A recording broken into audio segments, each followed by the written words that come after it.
That's so true. Many learners think fluency is only about vocabulary and grammar, but actually, mindset plays a much bigger role. If you believe you can't speak fluently, if you're afraid of mistakes, if you feel shy every time you open your mouth, then your brain will always hold you back. Yes, and that fear of mistakes is probably the number one mindset challenge for English learners. People think if I make a mistake, people will laugh at me. If I say something wrong, I'll look stupid.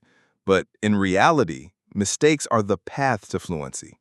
Exactly. Think about children learning their first language. They make thousands of mistakes, pronunciation mistakes, grammar mistakes, even completely invented words. But nobody tells them to stop. They learn naturally through those mistakes. Yes, and it's the same for you as an English learner. Every mistake is proof that you're trying. And every time you correct a mistake, you grow stronger. The only real mistake is silence, choosing not to speak at all. That's such an important point. If you avoid speaking because you're afraid of mistakes, you never give yourself the chance to improve. But if you speak, even imperfectly, you're already one step closer to fluency. Exactly. And that brings us to another mindset shift: progress over perfection. Many learners think they need to speak perfectly, like a native speaker. But fluency is not perfection, it's communication. If you can share your ideas, connect with people, and express yourself, you are fluent, even if your grammar isn't 100% perfect. Yes, and perfectionism can be dangerous. It creates pressure, and pressure blocks your brain. You can't think clearly when you're worried about every little mistake. But if you allow yourself to be imperfect, you actually learn faster because you relax and focus on communication. Another mindset shift is about confidence. Many learners say, I'll speak confidently once my English is good enough. But here's the truth: you won't feel confident automatically. Confidence doesn't come after fluency, it comes with practice. Exactly. You have to practice confidence like a skill. Even if your English is not perfect, you can still speak with confidence. Think about it. If you say something clearly with energy, people will understand you better even if you make grammar mistakes. Yes, because confidence is contagious. If you believe in yourself, other people will believe in you too. And the more you practice speaking confidently, the more your brain starts to believe, yes, I can do this. And that connects to the idea of identity. You need to start seeing yourself as an English speaker, not just an English learner. If your identity is, I'm a student who makes mistakes, you'll always feel small. But if your identity is, I'm a communicator who uses English, your brain shifts into a stronger, more confident state. Yes, and that identity is powerful. When you identify as an English speaker, you're no longer waiting for permission. You're no longer asking, am I good enough? Instead, you start saying, this is who I am. And that confidence pushes you forward. Now, let's also talk about patience. Many learners want results quickly. They think, I'll study for 3 months and become fluent. But fluency is a long journey. It takes time, and that's okay. If you're impatient, you'll burn out. But if you're patient, you'll enjoy the process. Yes, and patience doesn't mean going slowly. It means staying consistent without giving up. Even if your progress feels small today, those small steps add up over weeks, months, and years. Fluency is built brick by brick, and patience is the cement that holds everything together. Another important mindset is curiosity. Instead of thinking, oh no, English is difficult, try to think, interesting. I just discovered a new word. I wonder how people use it. Curiosity makes learning feel like an adventure instead of a burden. Yes, curiosity transforms challenges into opportunities. If you hear a new phrase, don't feel frustrated, feel excited. Think of yourself as a detective discovering clues about how English works. That playful mindset keeps you motivated for the long term. And then there's resilience. Some days you'll feel like your English is amazing. Other days you'll feel like you forgot everything. That's normal. Language learning is full of ups and downs. What matters is resilience, the ability to keep going even on bad days. Yes, resilience means you don't give up when you feel frustrated. You accept the struggle as part of the journey. And you remind yourself, even if today was hard, tomorrow will be better. That positive resilience keeps your brain moving forward. And here's one more mindset: self-compassion. Be kind to yourself. Don't compare your English to someone else's. Don't beat yourself up for mistakes. Speak to yourself like a supportive teacher, not a harsh critic. Yes, because negative self-talk can destroy confidence. If you tell yourself, I'm terrible at English, I'll never improve, your brain believes it. But if you say, I'm learning every day, I'm making progress, I'm proud of myself, your brain also believes that, and you grow faster. So let's put all of this together.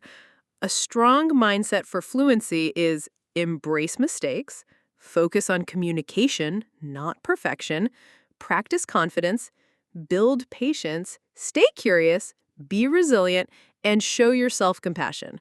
With that mindset, nothing can stop you. Yes, and when you combine that mindset with consistent habits, you become unstoppable. You don't just learn English, you embody it. You carry it with you everywhere like a second skin. And that's the final stage of fluency. When English feels natural, when it feels like part of who you are, when you don't even think about thinking in English, you just do it. But even then, there's one more dimension we haven't explored yet. Fluency is not only about you, it's also about how you connect with others, how you use English to build relationships, opportunities, and a global identity. Because language is not just a skill you practice in isolation, it's a bridge. English connects you with people, with ideas, with cultures, and with opportunities all around the world. Once you start thinking in English and speaking with confidence, the real magic begins. You can use your English to build relationships and expand your world. Yes, and this is one of the most exciting parts of the journey. At first, English feels like schoolwork, something you practice with books or apps. But once you step into conversations, everything changes. English stops being just grammar and vocabulary, it becomes a tool for connection. Exactly. Think about it. With English, you can talk to someone from another continent. You can understand different perspectives. You can share your own story with people who would never hear it otherwise. Suddenly, English is not just a subject, it's a passport to the world. And that's why practicing with real people is so important. When you talk to someone in English, you don't just practice words, you build friendships, you share laughter, you solve problems together. That emotional connection makes learning deeper and more meaningful. Yes, and the best part is, those conversations don't have to be perfect. People don't connect with you because your grammar is flawless. They connect with you because you're real, you're authentic, and you're making the effort to communicate. That's such a great reminder. I think many learners hold themselves back because they're waiting to be ready before speaking. But the truth is, you'll never feel fully ready. You just have to jump in and start connecting. Exactly. And one practical way to do this is to join communities where English is used naturally. That could be online discussion groups, language exchange platforms, or even local meetups. The key is to find people who share your interests so the conversation feels natural, not forced. Yes, because when you talk about things you love, like music, movies, technology, sports, you forget you're practicing. You're just sharing your passion. That's when your brain starts thinking in English automatically because you're emotionally engaged. And let's not forget about professional opportunities. English is often called the language of business, science, and technology. If you can communicate confidently in English, you open doors to new jobs, collaborations, and networks that would otherwise be closed. Absolutely. And in today's global world, those opportunities are everywhere. You might meet a business partner from another country, you might attend an international conference, or you might even work remotely for a company overseas. English gives you the power to step into those spaces. And beyond work, English connects you to culture. Think about books, movies, music, and even memes. When you understand them in their original language, you experience them more deeply. You catch the humor, the rhythm, the little details that sometimes get lost in translation. Yes, and culture teaches you how language is used in real life, not just in textbooks. For example, movies show you how people interrupt politely, how they joke, how they express emotions. That cultural awareness makes your English more natural and alive. And speaking of culture, another powerful way to grow is by sharing your culture in English.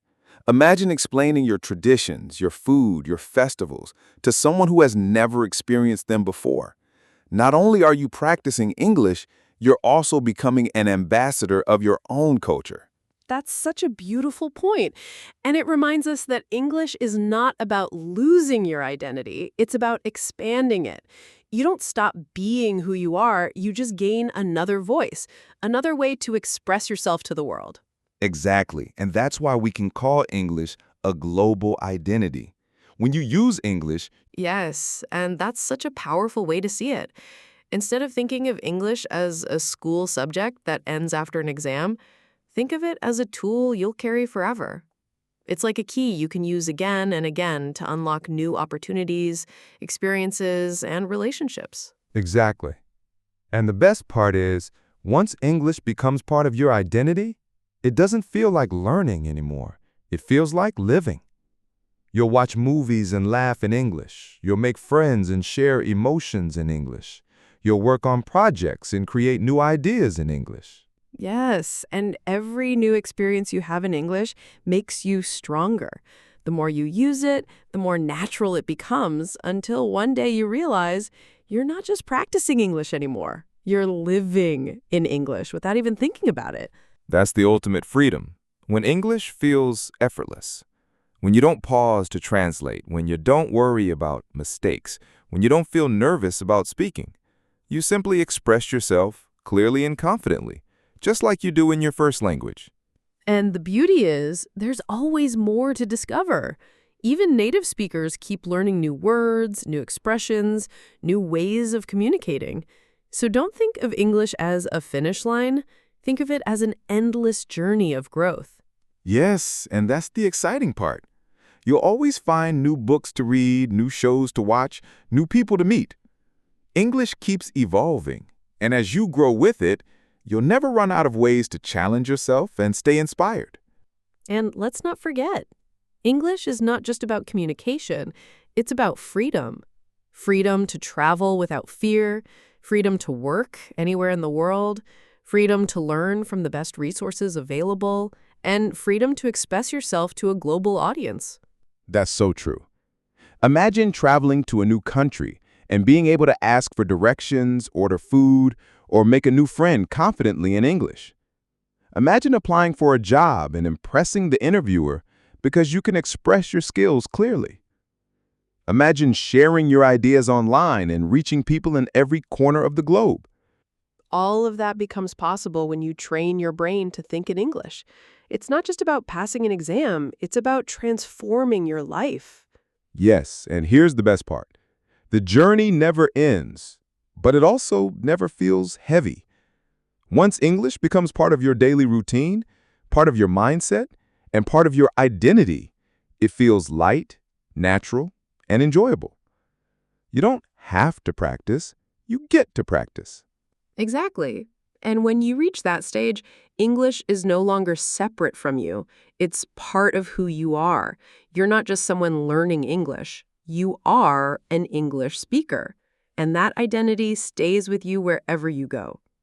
And let's be honest, that's the dream most learners have, to stop hesitating, to stop translating, to stop feeling nervous, and to simply live in English confidently and freely. Yes, and that dream is absolutely possible. It doesn't matter where you start, how old you are, or how many mistakes you make. What matters is consistency, mindset, and connection. If you keep practicing, keep believing, and keep using English in your life, fluency will come. And once it does, it changes everything. Your opportunities expand, your relationships deepen, and your confidence grows, not only in English, but in yourself. Because learning a language is not just about words. It's about becoming more open, more adaptable, and more courageous. When you learn to think in English, you're also learning to think differently, to see the world through new perspectives. Yes, and that's the ultimate gift of English. It doesn't just teach you another language, it teaches you another way of living, another way of seeing, another way of connecting. So if you're listening right now and wondering, can I really do it? Can I really think in English? The answer is yes, 100% yes. You can. All it takes is commitment. Start small, build habits, change your mindset, use English every day, even if it's just for a few minutes, and slowly, step by step, your brain will shift. And remember, you don't have to be perfect. You just have to be consistent. Every word you speak, every sentence you think, every conversation you try brings you closer to fluency. So let this be your reminder. Fluency is not a distant dream. It's a daily choice. And if you keep choosing English every day, it will become part of who you are. Yes, and once that happens, you'll look back and realize how far you've come. You'll remember the days you struggled, and you'll smile because now you can do what once felt impossible. And that's the moment you'll know. You've truly trained your brain to think in English. You've unlocked the door to fluency, and the world is now open to you. So, keep going. Be patient, be consistent, be kind to yourself, and most of all, enjoy the journey. English is not just a language you learn. It's a lifelong friend you carry with you. And with that, we hope you feel inspired and ready to continue your own journey. Thank you for joining us today. Keep practicing, keep believing, and keep living in English. Yes, and remember, we believe in you. You have everything it takes to succeed. So go out there, think in English, speak with confidence, and let your voice be heard. Until next time, take care, stay motivated, and keep growing with English. Goodbye and happy learning.